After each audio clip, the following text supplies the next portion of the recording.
des serviteurs à la moisson qui est abondante.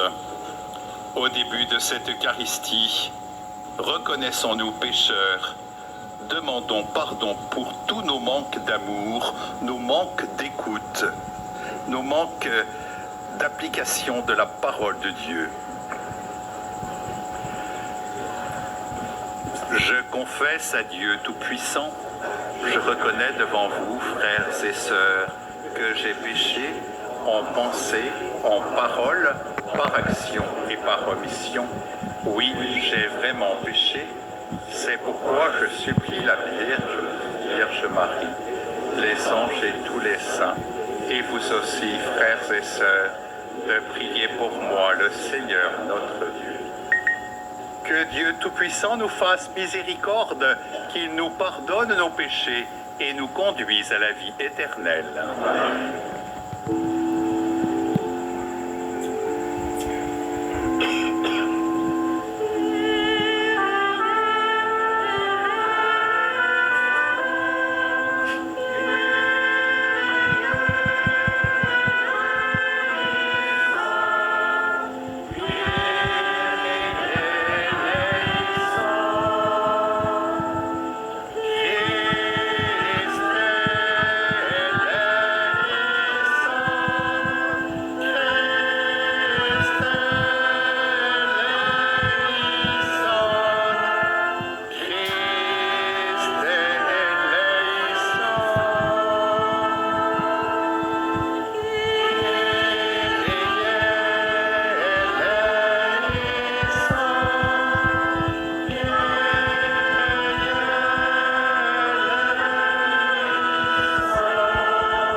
Prions le Seigneur.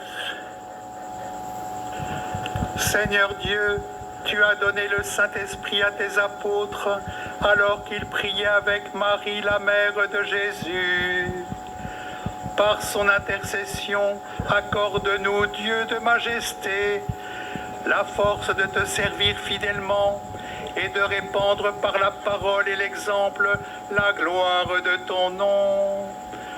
Par Jésus-Christ, ton Fils, notre Seigneur, qui vit et règne avec toi dans l'unité du Saint-Esprit, Dieu pour les siècles des siècles.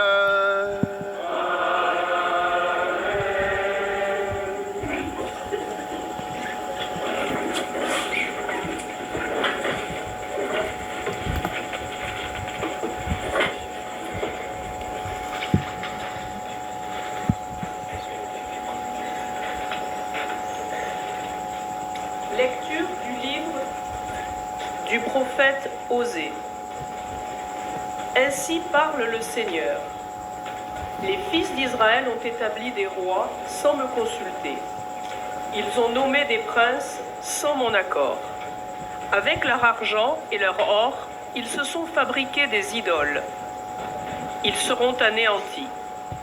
Je le rejette, ton veau, Samarie. Ma colère s'est enflammée contre tes enfants. Refuseront-ils toujours de retrouver l'innocence? Ce veau est l'œuvre d'Israël. Un artisan l'a fabriqué. Ce n'est pas un dieu. Ce veau de Samarie sera mis en pièces. Ils ont semé le vent, ils récolteront la tempête. L'épi ne donnera pas de grain. S'il y avait du grain, il ne donnerait pas de farine. Et s'il en donnait, elle serait dévorée par les étrangers. Éphraïm a multiplié les autels pour expier le péché. Et ces autels ne lui servent qu'à pécher. J'ai beau lui mettre par écrit tous les articles de ma loi, il n'y voit qu'une loi étrangère. Ils offrent des sacrifices pour me plaire, et ils en mangent la viande. Mais le Seigneur n'y prend pas de plaisir. Au contraire, il y trouve le rappel de toutes leurs fautes. Il fait le compte de leurs péchés. Qu'ils retournent donc en Égypte. Parole du Seigneur.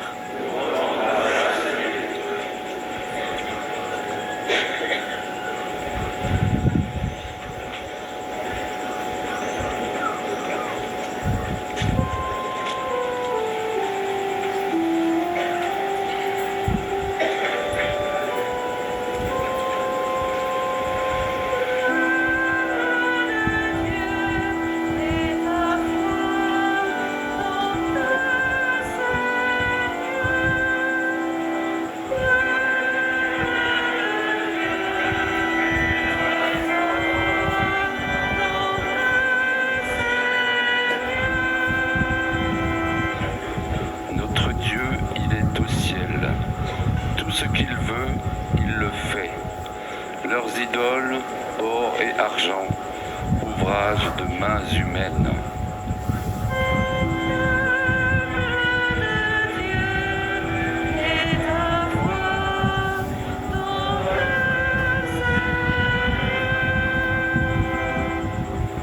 Elles ont une bouche et ne parlent pas, des yeux et ne voient pas, des oreilles et n'entendent pas, des narines et ne sentent pas.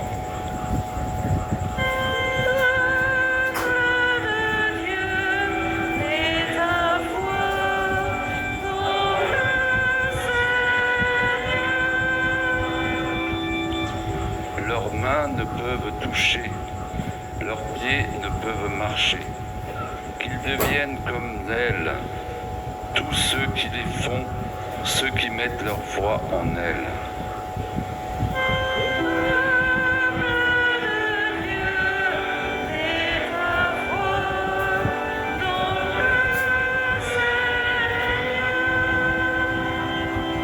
Israël, mets ta foi dans le Seigneur.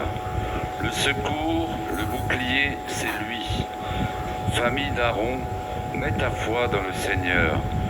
Le secours, le bouclier, c'est lui.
Je suis le bon pasteur, dit le Seigneur. Je connais mes brebis et mes brebis me connaissent.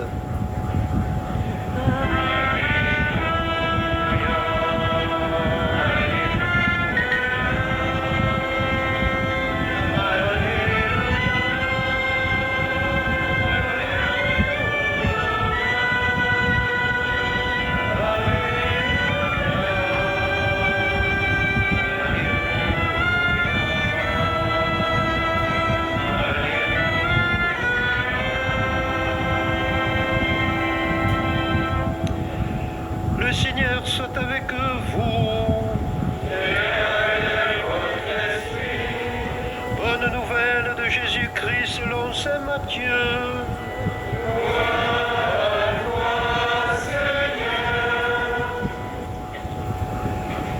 En ce temps-là, voici qu'on présenta à Jésus un possédé qui était sourd et muet. Lorsque le démon eut été expulsé, le sourd-muet se mit à parler.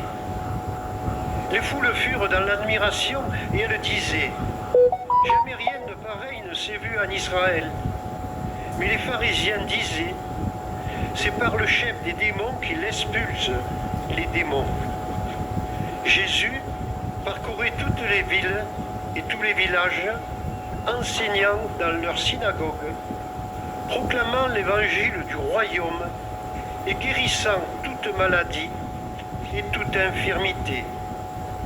Voyant les foules, Jésus fut saisi de compassion envers elles, parce qu'elles étaient désemparées et abattues comme des brebis sans berger. Il dit alors à ses disciples, « La moisson est abondante, mais les ouvriers sont peu nombreux. Priez donc le maître de la moisson d'envoyer des ouvriers pour sa moisson. » Acclamons la parole de Dieu.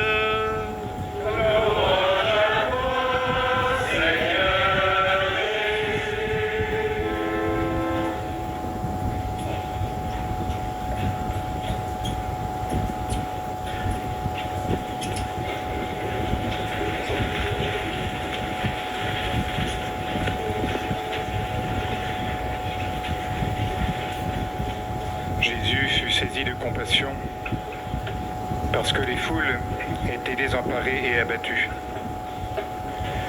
C'est très touchant de voir Jésus ému de compassion. Ce sont ces entrailles de miséricorde qui frémissent parce que notre Dieu est un Dieu de miséricorde. Et on en a l'expression très vivante là en Jésus-Christ, qui voit la misère du peuple et qui en souffre avec lui. Le Seigneur, il voit la joie que nous avons à vivre en chrétien, la joie que nous avons à vivre en disciples, à nous donner à lui, à prier, à servir, à nous donner aux autres, la joie d'appartenir à une communauté chrétienne, à nous sentir profondément fils et filles de Dieu. Le Seigneur le voit cela. Mais il voit aussi toutes nos misères, toutes nos épreuves, nos doutes, nos déceptions sur nous-mêmes. Il voit nos péchés, il voit nos combats pour rester fidèles. Il voit notre amertume parfois, les sentiments d'injustice que nous éprouvons. Le Seigneur voit la misère de son peuple. Peut-être d'ailleurs qu'il y en a qui sont arrivés à ce pèlerinage avec des fardeaux très lourds à porter, avec l'impression de ne plus savoir où est-ce qu'ils en sont, en particulier dans leur rapport avec Dieu. Parfois, tout simplement, avec une vie compliquée. Le Seigneur voit notre misère. Le Seigneur voit à l'intérieur de nous-mêmes. Il voit les épreuves de notre cœur. Et qu'est-ce qu'il fait? Qu'est-ce que fait Jésus? Eh bien, il prêche l'évangile du royaume. Il libère, il guérit. Ce qu'il faisait dans les temps anciens sur les routes de Palestine, il le fait encore pour nous aujourd'hui. Il prêche l'évangile du royaume. La prédication de Jésus. Il est la parole du Père. Parole du Père qui vient nourrir notre âme. Parole qui est une source d'eau vive qui jaillit en vie éternelle en nos cœurs, comme s'écoule cette source dans la grotte de Lourdes. Parole qui vient nous montrer comment vivre en ce monde en citoyen du royaume des cieux. Il vient prêcher à notre âme pour nous montrer comment donner à la terre le goût du ciel. En vivant la béatitude des pauvres de cœur, des doux, des pacifiques, des miséricordieux, en vivant en fils et en filles bien-aimés du Père, la prédication de Jésus. Et cette prédication, elle vient nous libérer de tous nos esclavages intérieurs. Elle nous libère du vieil homme en nous, vous savez, ce vieil homme centré sur lui-même, qui réclame toujours son dû, qui veut être au centre, comme un seul sujet au milieu d'un monde d'objets. C'est pour quoi aussi Jésus fait ses exorcismes. Il vient nous délivrer de la puissance de Satan. Satan qui peut posséder la personne dans tout son être, mais qui peut également, plus subtilement, entraver notre liberté par un lien spirituel. Comme le dit saint Paul, Dieu le Père nous a arrachés à l'emprise des ténèbres pour nous transférer dans le royaume de son Fils bien-aimé. Et les guérisons miraculeuses de l'Évangile sont des signes donnés au peuple que la mort, que le péché, que l'emprisonnement dans les ténèbres, que tout cela n'est pas une fatalité et que le salut nous est donné par lui, l'unique sauveur. Comme il est important de laisser Jésus nous prêcher l'Évangile. Vous savez, tous les jours, on entend tant de discours. Il y a d'abord nos discours intérieurs, avec l'imaginaire qui prend le pouvoir. Et puis il y a les discours de tout ce qu'on peut entendre autour de nous, par les médias, par les conversations de table, voilà, toutes ces paroles, vous voyez, qui arrivent en nous Et comme il est important de garder chaque jour du temps pour que le Seigneur prêche à notre âme, pour écouter sa parole, pour entendre une autre parole, pour entendre cette parole qui vient d'en haut, qui vient nous libérer et qui vient nous guérir.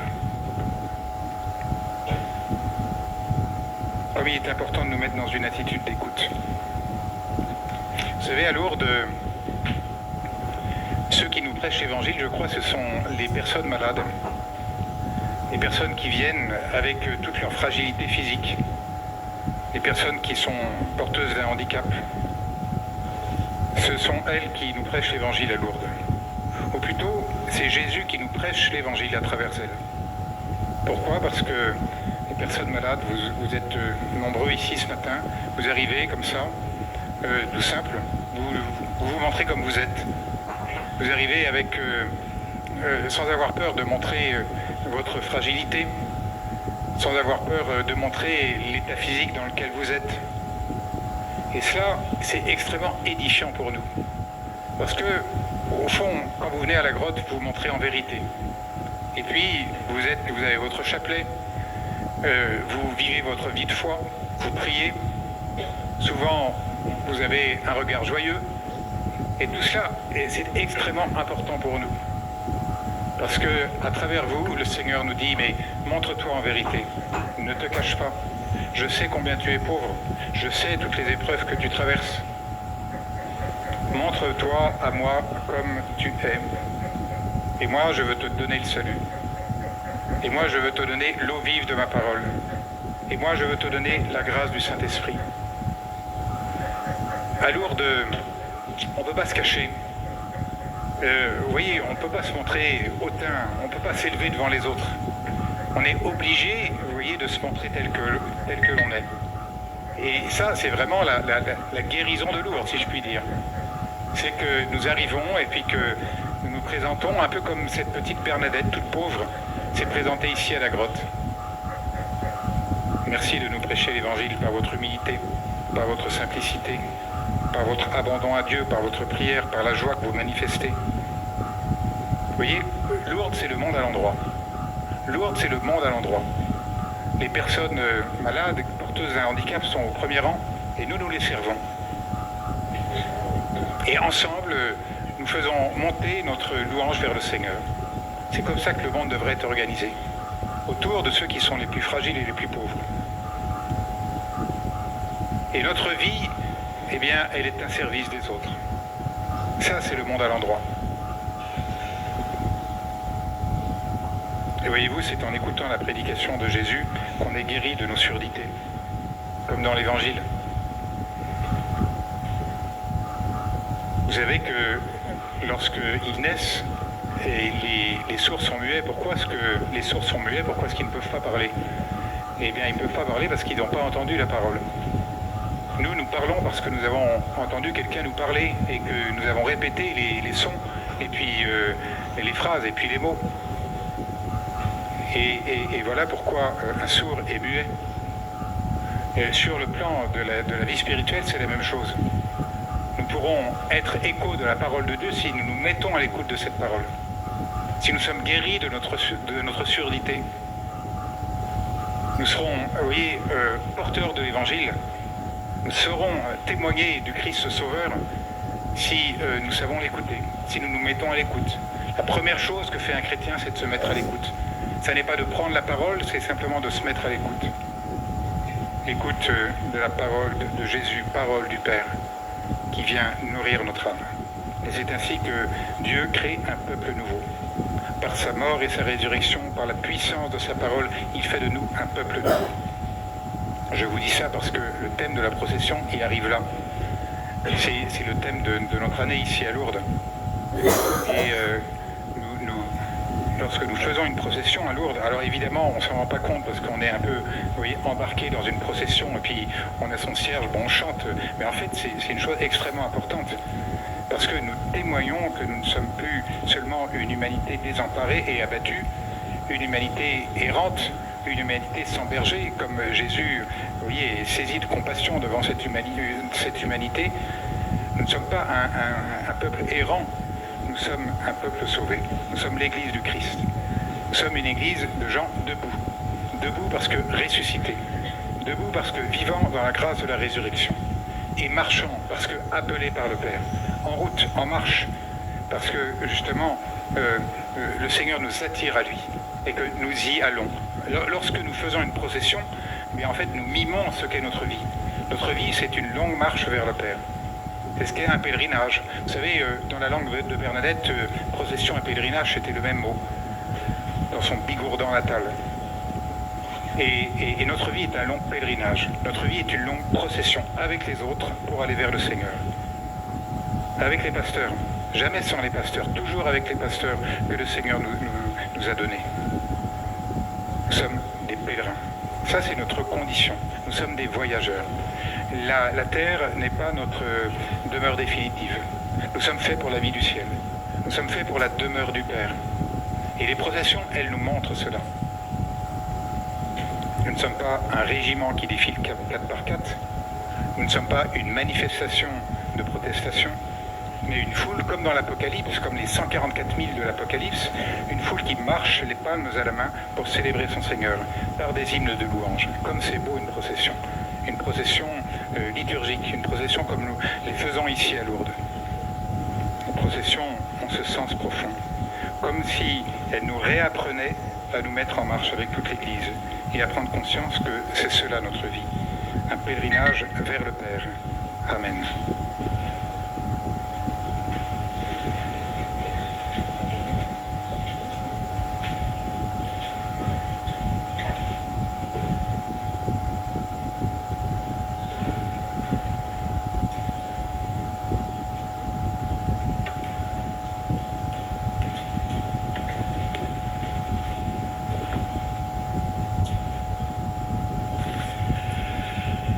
Frères et sœurs, rassemblés pour la prière commune, supplions le Seigneur très bon pour nous-mêmes et pour tous les hommes.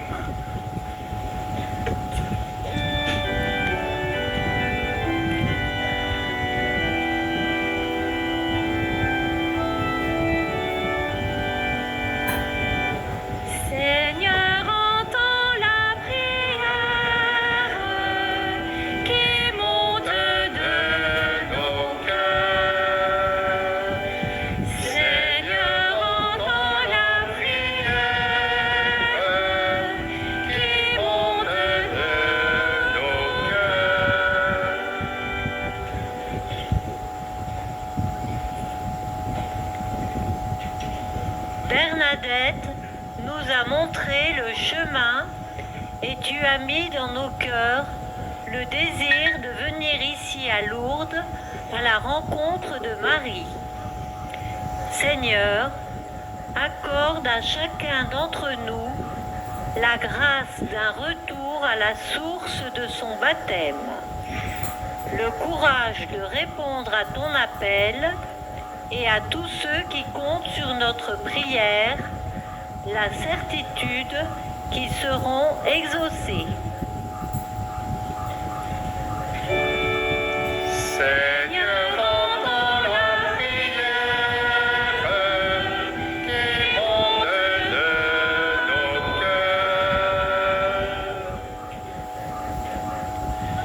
Bernadette a été le relais de ta parole, cette bonne nouvelle annoncée aux plus pauvres. Seigneur, permets à chacun d'entre nous de rester attentif aux difficultés et aux souffrances des personnes qui font partie de notre vie et aide-nous à nous mettre à l'écoute de ce qui reste invisible pour les yeux. Seigneur, entends la prière qui monte de nos cœurs.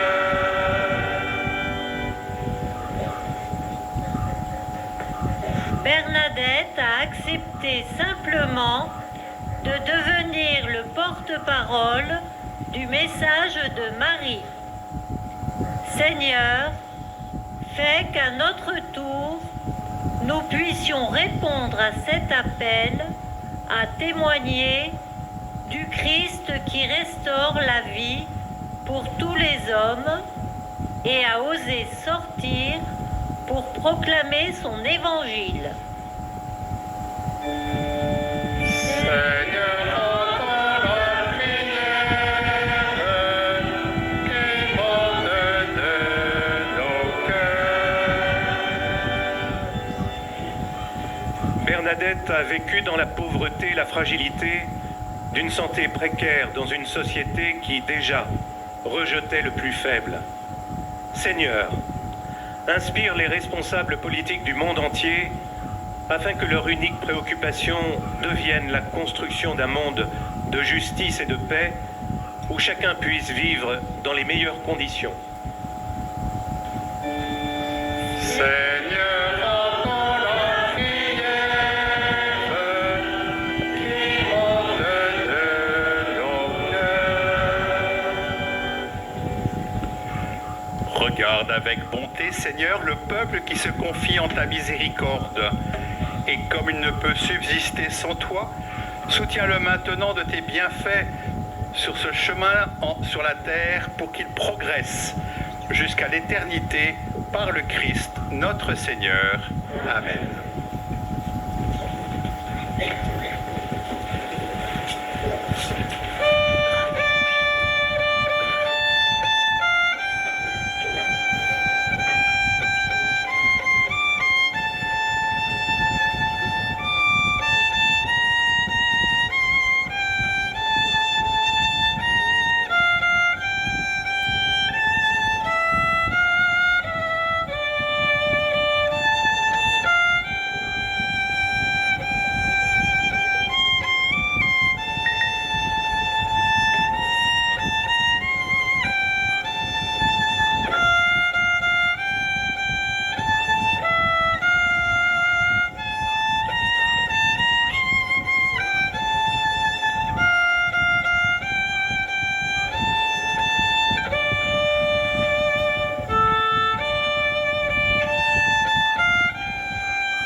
Priez, frères et sœurs, que mon sacrifice, qui est aussi le vôtre, soit agréable à Dieu le Père Tout-Puissant.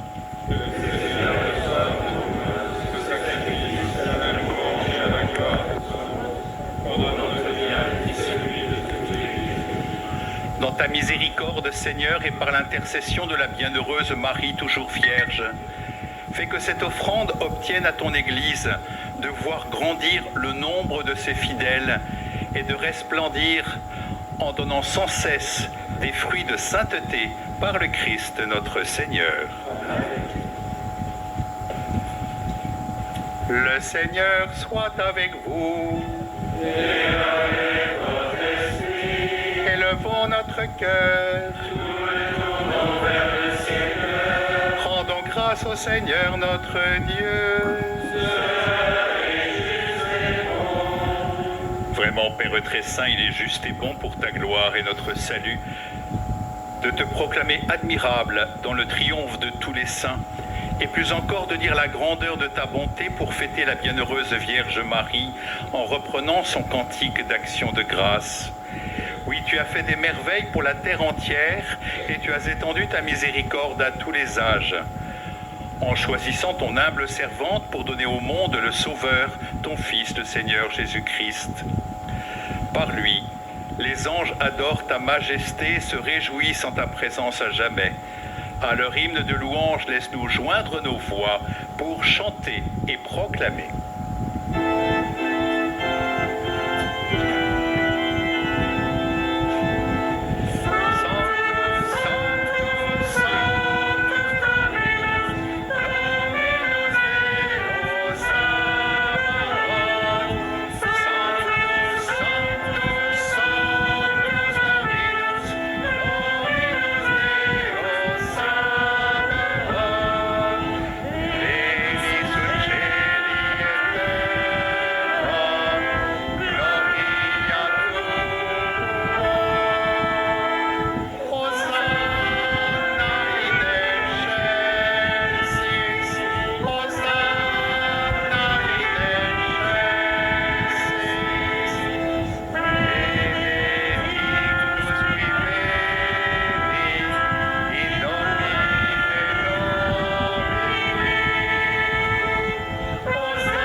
Saint Dieu de l'univers, il est juste que toute la création proclame ta louange, car c'est toi qui donnes la vie, c'est toi qui sanctifies toutes choses par ton Fils Jésus-Christ notre Seigneur, avec la puissance de l'Esprit Saint, et tu ne cesses de rassembler ton peuple, afin que du levant au couchant du soleil, une offrande pure soit présentée à ton nom. C'est pourquoi nous te supplions, Seigneur, de consacrer toi-même les offrandes que nous apportons. Sanctifie-les par ton esprit pour qu'elles deviennent le corps et le sang de ton Fils, Jésus-Christ notre Seigneur, qui nous a dit de célébrer ce mystère. La nuit même où il fut livré, il prit le pain. En te rendant grâce, il dit la bénédiction, il rompit le pain et le donna à ses disciples en disant, « Prenez et mangez-en tous, ceci est mon corps livré pour vous. »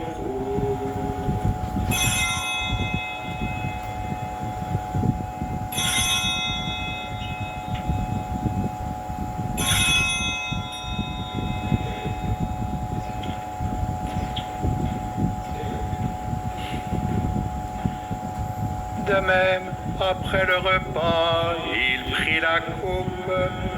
En te rendant grâce, il dit la bénédiction et donna la coupe à ses disciples en disant, « Prenez et buvez-en tous, car ceci est la coupe de mon sang, le sang de l'alliance nouvelle et éternelle, qui sera versé pour vous et pour la multitude en rémission des péchés.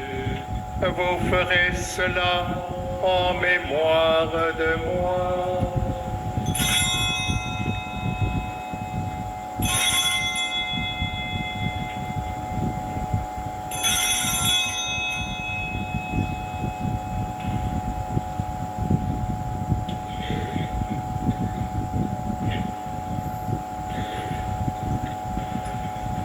Il est grand le mystère de la foi. Nous annonçons ta mort, Seigneur Jésus. Nous proclamons ta résurrection. Nous attendons ta venue dans la gloire. En faisant ainsi mémoire de ton Fils, de sa passion qui nous sauve, de sa glorieuse résurrection et de son ascension dans le ciel, alors que nous attendons son dernier avènement, nous t'offrons, Seigneur, en action de grâce, ce sacrifice vivant et saint. Regarde, nous t'en prions l'oblation de ton Église et daigne reconnaître ton Fils qui, selon ta volonté, s'est offert en sacrifice pour nous réconcilier avec toi. Quand nous serons nourris de son corps et de son sang et remplis de l'Esprit Saint, accorde-nous d'être un seul corps et un seul esprit dans le Christ. Que l'Esprit Saint fasse de nous une éternelle offrande à ta gloire, pour que nous obtenions un jour l'héritage promis avec tes élus. En premier lieu, la bienheureuse Vierge Marie, Mère de Dieu, avec Saint Joseph son époux, les bienheureux apôtres, les glorieux martyrs, Sainte Bernadette et tous les saints, qui ne cessent d'intercéder auprès de toi et nous assurent de ton secours. Et maintenant, nous te supplions, Seigneur, par le sacrifice qui nous réconcilie avec toi, étends au monde entier le salut et la paix. Affermis ton Église en pèlerinage sur la terre, dans la foi et la charité, en union avec ton serviteur, notre pape François, et notre évêque Jean-Marc, l'ensemble des évêques, les prêtres, les diacres et tout le peuple que tu as racheté. Écoute en ta bonté les prières de ta famille que tu as voulu rassembler devant toi. Dans ta miséricorde, ramène à toi, Père très aimant, tous tes enfants dispersés.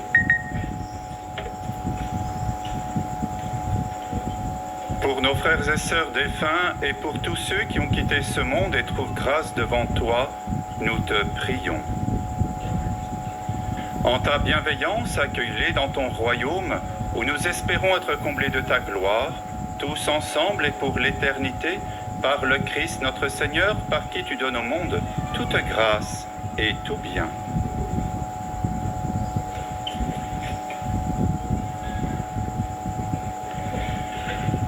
Par lui, avec lui et en lui.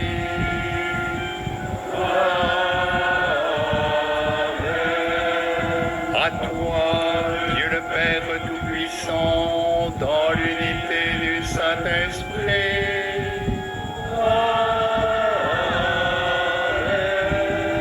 Tout honneur et toute gloire pour les siècles des siècles.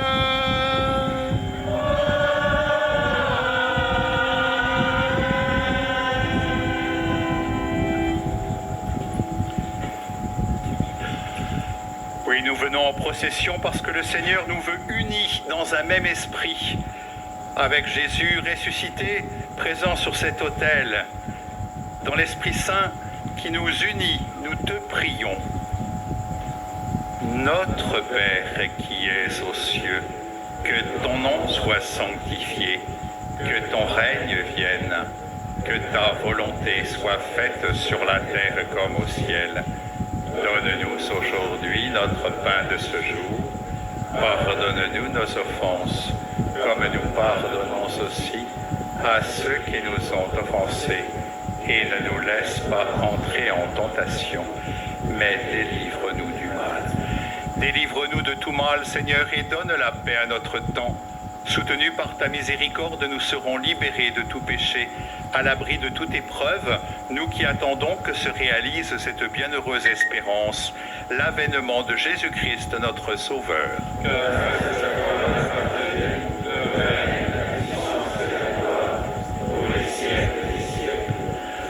Seigneur Jésus-Christ, tu as dit à tes apôtres, je vous laisse la paix, je vous donne ma paix.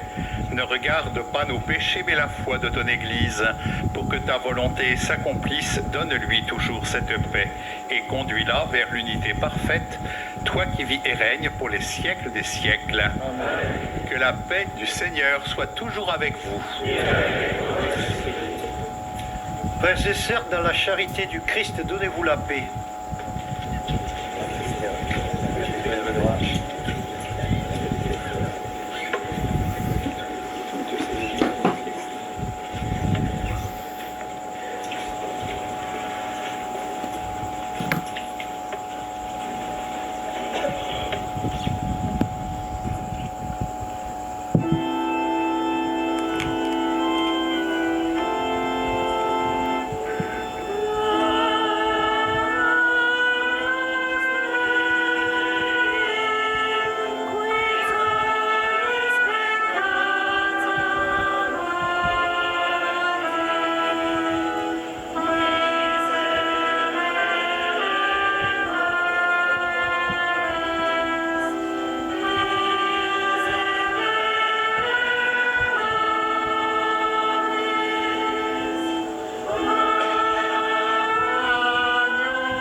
Voici l'agneau de Dieu.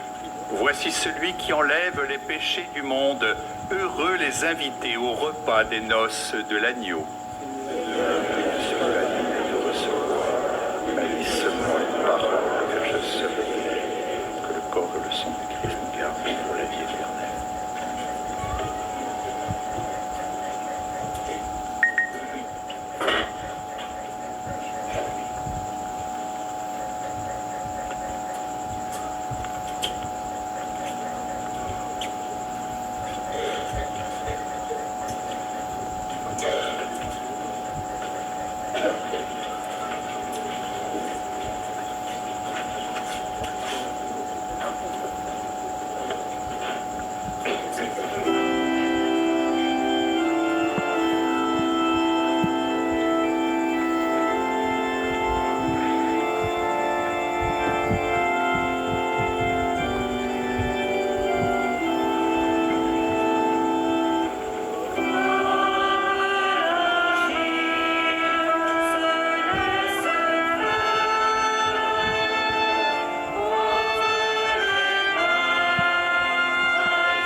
Unissons notre prière.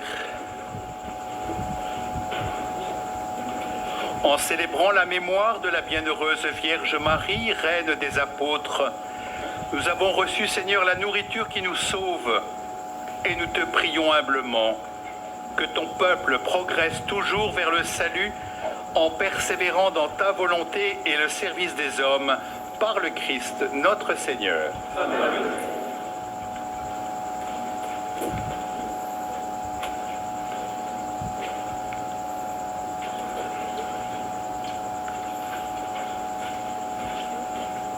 Le Seigneur soit avec vous.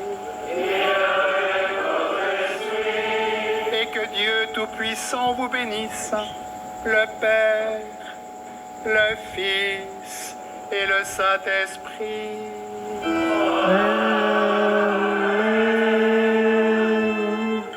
Allez dans la paix du Christ.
des législatives. Toutefois, Emmanuel Macron a demandé à son Premier ministre de rester pour le moment afin d'assurer la stabilité.